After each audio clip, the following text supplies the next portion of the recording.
kasaysayan, kababalaghan, politika, current events, at iba pa.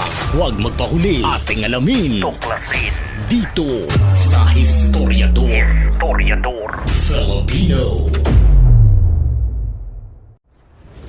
Pinagpaliban ni Donald Trump ang mga planong pag-atake ng Estados Unidos sa infrastruktura ng Iran sa loob ng 5 araw. Umatras mula sa naunang banta na durugin at wasakin ang mga planta ng kuryente ng rehimen kung hindi nito muling bubuksan ang Strait of Hormuz sa loob ng 48 hours. Gayunpaman, maaaring isa lamang itong tactical na pagpapaliban. Posibleng layunin nito na bigyan ng sapat na oras ang mga Marines ng US na makarating sa Golpo at sakupin ang Kharg Island na tinaguri ang korona ng Islamic Republic. Ang isla na humigit kumulang 5 milya ang haba at nasa 15 milya mula sa baybayin ng Iran sa Strait of Hormuz ang nagproproseso ng higit 90% ng iniluluwas na krudong langis ng Tehran at mahalaga sa pagpopondo ng digmaan ng bansa. Naipadala na ni Donald Trump ang 31st Marine Expeditionary Unit MEU sa rehiyon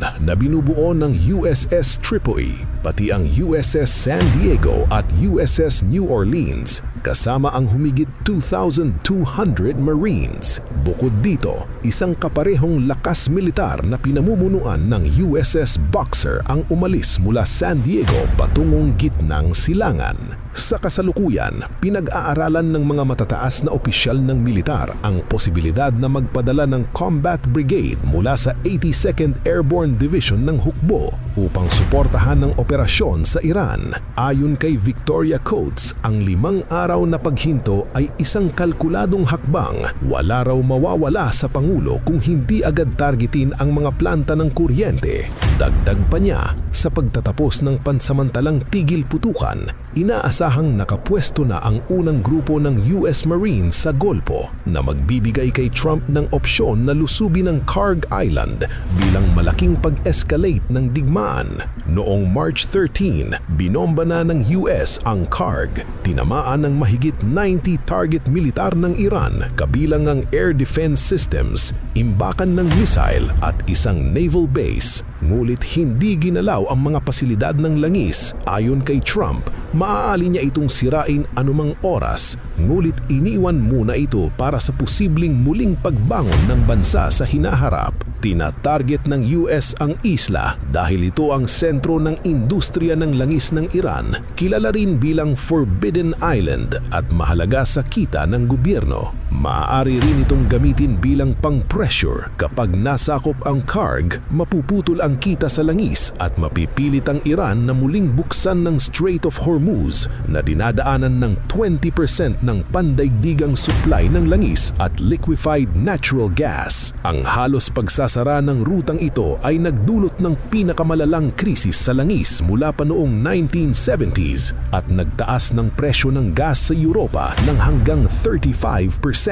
Ayon sa mga opisyal ng depensa, wala pang formal na utos ng Pentagon o US Central Command tungkol sa pagpapadala ng bagong brigade, ngunit handa ang Immediate Response Force ng 82nd Airborne na may humigit 3,000 sundalo at kayang madeploy saan man sa loob ng 18 hours. Kung itutuloy, maaaring sumali ang mga ito sa higit 4,000 Marines para lusubin ang isla, suportado ng F-35B stealth jets at V-22 Osprey aircraft. Dahil nasira ang paliparan ng Kharg sa pambombarding, mas malamang na maunang ipadala ang mga Marines upang maayos ang infrastruktura bago sumunod ang Air Force gamit ang C-130 aircraft. Maaaring sumuporta ang 82nd Airborne pagkatapos, bagamat may limitasyon ang mga paratroopers dahil kulang sila sa mabibigat na kagamitan tulad ng armored vehicles. Sa kabilang banda, mas may kakayahan na manatili sa matagalang operasyon ang kanilang puwersa kumpara sa mga Marines.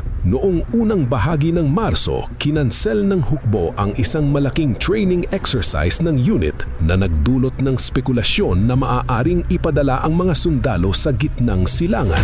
Sa mga nagdaang taon, ilang beses nang mabilis na naideploy ang 82nd Airborne, kabilang ang Iraq, Afghanistan at Europa Europa. Ayon sa mga ulat, pinag-aaralan ng administrasyon ni Trump ang posibilidad na okupahin o i-blockade ang Karg upang pilitin ng Iran na muling buksan ang Strait of Hormuz. Ang pagsasara ng rutang ito ay nagdulot ng matinding epekto sa pandaigdigang kalakalan at enerhiya, kung saan tumaas ang presyo ng langis. Umabot ng $110 per barrel ang Brent crude at halos $99 naman ang US West Texas International. Ito ay nagbabadya rin ng negatibong epekto sa ekonomiya ng UK, kung saan inaasahang tataas ang inflation at interest rates. Ayon sa isang source, kailangan pang humigit isang buwan ng karagdagang pag-atake sa Iran bago sakupin ang isla at gamitin sa negosyasyon. Tinatayang may humigit 1,000 sundalong Iranian na nagbabantay sa isla, kabilang ang mga elite mula sa IRGC na may mga missile systems at anti-aircraft defenses. Sa kabilang banda, sinabi ni Benjamin Netanyahu na posibleng magbago ang rehimen,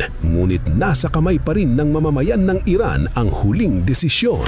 Nang tanungin si Trump kung nangangamba sa posibleng digmaang kahalintulad ng Vietnam, madiin niyang sinagot, hindi, at idinagdag na wala siyang kinakatakutan. Ang Karg Island ay tinatahak ng kalsadang kilala bilang Oil Boulevard na may kapasidad na mag-load ng humigit 7 million barrels araw-araw. Isang kritikal na bahagi ng ekonomiya ng Iran. Sa posibleng salakay, maaaring gamitin ng mga Marines ang amphibious combat vehicles na may 30mm cannons at .50 caliber machine guns, habang ang mga hovercraft-like na sasakyan ang maghahatid ng mga tangke sa dalampasin. Ayon sa ilang analyst, ang pambombarding ng US ay maaaring nagbukas ng pagkakataon na mag-landing ang mga tropa mula sa timlang kanluran ng isla na mapapadali ang pagkontrol sa mga portos, pasilidad ng langis at imbakan habang iniiwasan ang residential area. Sa isang press conference,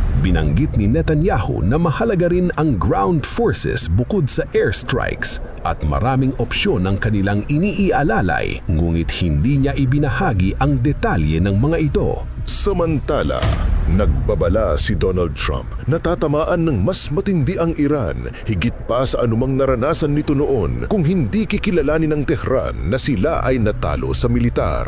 Ayon sa White House. Ayon sa press secretary ng Pangulo na si Caroline Leavitt, sinabi niya sa mga mamamahayag na hindi nagbibiro si Trump at handa itong magpakawala ng matinding puwersa. Dagdag pa niya, hindi na dapat muling magkamali sa paghusga ang Iran. Nauna rito, tinanggihan ng Iran ang isang 15-puntong plano mula sa Amerika upang wakasan ang digmaan at nagpatuloy sa mga pag-atake laban sa Israel at ilang bansa sa Gulf. Sinabi ni Leavitt na nagpapatuloy pa rin ang mga usapan sa Iran. Ayon sa kanya, ang mga pag-uusap ay maayos at patuloy na nagiging kapaki-pakinabang gaya ng sinabi rin ng Pangulo noong Lunes. Nguhit binigyang diin niya na kung hindi tatanggapin ng Iran ang kasalukuyang sitwasyon at hindi nila mauunawaan na sila ay natalo sa militar at patuloy pang matatalo, sisiguraduhin ni Trump na mas matindi pa ang magiging kapalit nito para sa kanila. Ayon naman sa ulat ng Reuters, plano ng Pentagon na magpadala ng libu-libong sundalong airborne sa Gulf upang magkaroon ng mas maraming opsyon si Trump para sa posibleng pag-ataking panlupa. Makakadagdag ang mga ito sa dalawang grupo ng Marines na papunta na sa rehiyon.